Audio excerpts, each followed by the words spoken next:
Hello बच्चों, let's see this question. Comprehension कह रहा है the figure given below shows three glass chambers that are connected by valves of negligible volume.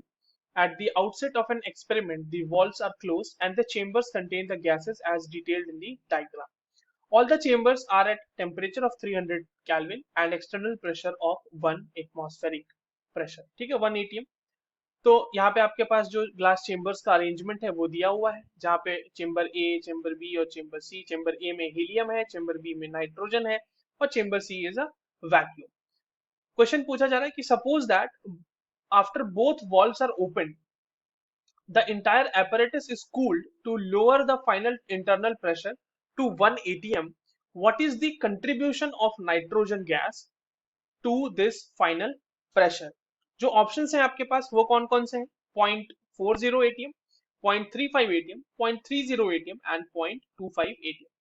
चलिए इस question को solve करते हैं बच्चों, और सबसे पहले तो ये देखते हैं कि इस क्वेश्चन को सॉल्व करने के लिए हमारे पास कौन सा की कॉन्सेप्ट मौजूद होना चाहिए। देखिए ये जो सवाल है ये basically Dalton's law of partial pressure का सवाल है। ठीक है, हम लोगों को बेसिकली जो टोटल प्रेशर है उसमें नाइट्रोजन का कंट्रीब्यूशन निकालना है। और कब निकालना है? जब दोनों वॉल्व्स को ओपन कर दिया गया और अंदर का जो इंटरनल प्रेशर है उसे बना दिया गया किसी तरह से 1 एटीएम। ऑल्दो किसी तरह से नहीं, उसका टेम्परेचर कम करके 1 एटीएम के पास हम लोग प्रेशर ले आ चुके हैं। ठीक है ना, देखिए इसमें हमें आइडियल गैस इक्वेशन को भी यूज करना पड़ेगा, that is PV is equal to NRT. और अगर इसकी मदद से हम नंबर ऑफ मोल्स कैलकुलेट करना चाहें तो वो होता है पीवी अपॉन आरटी। ठीक है, ये बहुत ही इंपॉर्टेंट रोल प्ले करने वाला है। यहाँ पे देखते हैं कैसे। ये रहा हमारे सामने पूरा का पूरा अरेंजमेंट। वापस से देखिए, जब दोनों के दोनों वॉल्व्स बस बंद है, ठीक है, वॉल्व वन और वॉल्व टू दोनों बंद है, तो हम उस समय पे number of moles of helium ion, sorry helium ion कह रहा हूँ मैं, हीलियम गैस, और number of moles of nitrogen gas, हम ये दोनों कैलकुलेट कर सकते हैं। कैसे कैलकुलेट करेंगे? तो नंबर ऑफ मोल्स अगर N2 की बात की जाए तो नंबर ऑफ मोल्स कितना हो जाएगा? PV upon RT. मैंने आपको बताया पीवी अपॉन आरटी। तो पी क्या आ जाएगा? उसके लिए दिया हुआ है प्रेशर 0.82 एटीएम इंटू वॉल्यूम उसका दिया हुआ है 10 लीटर उस चेम्बर का, डिवाइडेड बाय जो हमारे पास आर की वैल्यू होती है वो होगी 0.0821 लीटर एटीएम पर केल्विन पर मोल में, इनटू बाय टेम्परेचर। और इतने ही मोल्स हमारे यहाँ पर नाइट्रोजन के होंगे। ये वैल्यू आएगी 1/3 mole, right. Similarly we can calculate number of moles for helium, that is PV upon RT again. And PV यहाँ पे पी क्या हो जाएगा? 4.1 एटीएम उसका प्रेशर दिया हुआ है। जो वॉल्यूम है उस चेम्बर का वो है 6 litre, 6.0, divided by 0.0821 again the value of R in liter atm per Kelvin per mole, and the temperature is 300 Kelvin। यहाँ से भी ये मोल आ जाएगा तो ये आ जाएगा 1 मोल। सिंपल कैलकुलेशन, मैथमेटिकल कैलकुलेशन है, 1 मोल आ जाता है।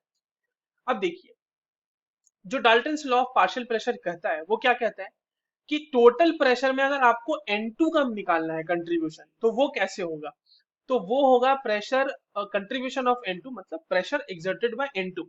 N2 के द्वारा एक्सर्टेड प्रेशर क्या होगा कि mole fraction of N2 multiplied by P total, right. तो हमें अब निकालना क्या है? मोल फ्रैक्शन ऑफ N2, क्योंकि P टोटल हमें पता है 1 एटीएम, क्वेश्चन ये कह रहा है। Now when we try to find out mole fraction of N2, तो how can we find out mole fraction of N2 बच्चों? Number of moles of N2 divided by total number of moles. और आपके पास सिर्फ दो ही तरह के तो gas हैं, N2 और हीलियम। तो N2 plus number of moles of helium, तो that will be 1/3 divided by 1/3 plus 1।